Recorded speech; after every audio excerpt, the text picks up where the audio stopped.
случил светлината, посочих ти вратата.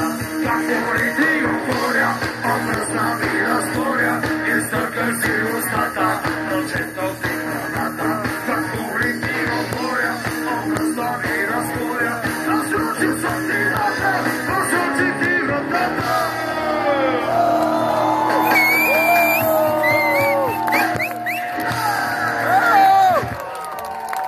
А сега, дами и господа, следващото парче е парчето, с което преди точно 10 години тогава нямаше Спирита в Бургас, а имаше рок експлозия.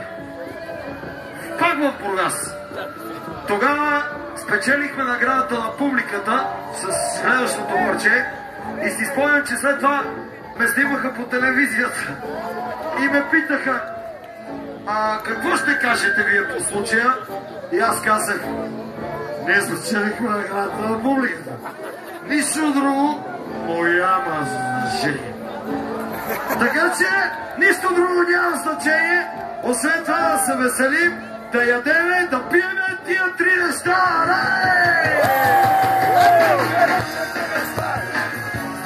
Айде, чуки!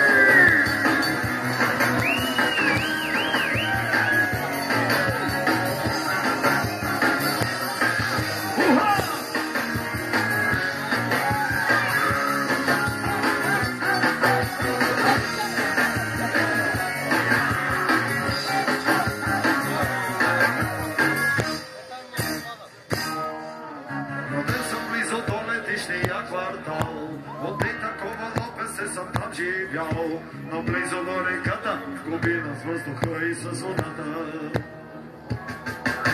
Живее си хармония с природата и даже си харесаха се на вода. Наричаше се Чоки, тя хвърляше ми погледи лъвоки.